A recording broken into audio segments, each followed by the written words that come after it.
எப்படி இருக்கீங்க? நான் வேலை செஞ்ச இடத்துல என் கூட வேலை செஞ்சவங்க என்னோட எல்லா வேலைகளுக்கான பாராட்டையும் தான் எடுத்துக்கிறதுல ரொம்ப சாமர்த்தியமாக இருந்தாங்க. நான் என் வேலையை ரொம்ப விரும்பி செய்வேன். அதுக்கு அங்கீகாரம் கிடைக்கணும்னு ரொம்ப எதிர்பார்க்க மாட்டேன். என் கூட வேலை செஞ்சவங்களோ உயர் அதிகாரிகள் கிட்ட நல்ல தொடர்பில் இருந்தாங்க. அதனால் எந்த வேலையாக இருந்தாலும் உயர் அதிகாரிகள் அவங்கக்கிட்ட தான் சொல்லுவாங்க. அவங்க அந்த வேலையை என்கிட்ட ஒப்படைக்கிறதோட ஆள் அடையாளமே தெரியாமல் காணாமல் போயிடுவாங்க. வேலை முடிஞ்சதுக்கப்புறம் மறுபடியும் ரிப்போர்ட்டை உயர் அதிகாரிகள்கிட்ட கொண்டு போய் கொடுத்துருவாங்க. எல்லாரும் அவங்க தான் அந்த வேலையை செஞ்சாங்கன்னு நினச்சிப்பாங்க. நான் என்னை ரொம்ப வெளிக்காட்டிக்க விரும்ப மாட்டேன். உயர் அதிகாரிகள்கிட்டையும் அவ்வளவா பேச மாட்டேன். யார் பேர் எடுத்துகிட்டு போனாலும் பரவாயில்ல, நம்ம வேலையை பார்ப்போம் அப்படின்னு நினச்சாலும் எப்பயும் வெறுப்பாகவும் விரக்தியாகவும் இருக்கும். இது மாதிரி வேலை செய்கிற இடத்துல உங்களுக்கு நடந்திருக்கா?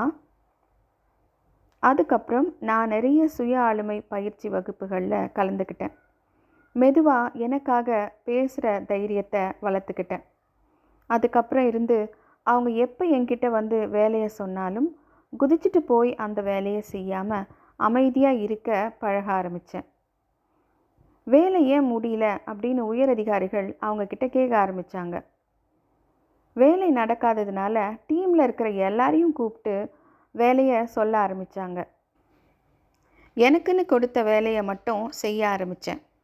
ஒரு தடவை நான் செஞ்ச வேலையோட விவரங்களை அவங்கள கூப்பிட்டு கேட்டாங்க. அந்த வேலையை அவங்க செய்யாததுனால அவங்களால பதில் சொல்ல முடியல.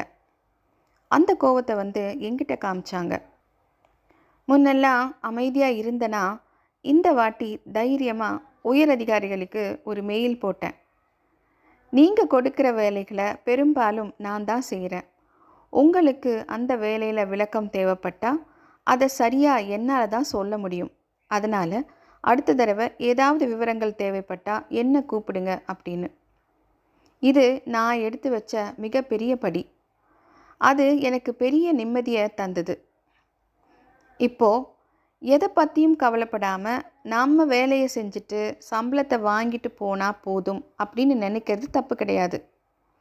நமக்கு அங்கீகாரம் கிடைக்கணும்னு நினச்சா நாம் தான் அதுக்காக போராடணும். அதுவும் தப்பு கிடையாது. ஆனால் இந்த ரெண்டு பக்கமும் இல்லாமல் நடுவில் மாட்டிக்கிட்டு முழிக்கக்கூடாது. இந்த மாதிரி வாழ்க்கையில் எல்லாத்துக்கும் ரெண்டு ஆப்ஷன் இருக்குது. எல்லாத்தையும் ஏற்றுக்கிறது, இல்லை எதிர்த்து நிற்கிறது. எது நம்ம வாழ்க்கைக்கு முக்கியம் அப்படின்னா நம்மளோட மன அமைதி தான். நீங்கள் எதை தேர்ந்தெடுத்தாலும் சரி. அடுத்த தடவை உங்களை பார்க்குற வரைக்கும் சிரிச்சுக்கிட்டே இருங்க. எதிர்காலம் நல்லதாகவே அமையும். நிகழ்காலத்திற்கு நன்றியுடன், டிவைன் கான்ட்ராக்ட்ஸ்.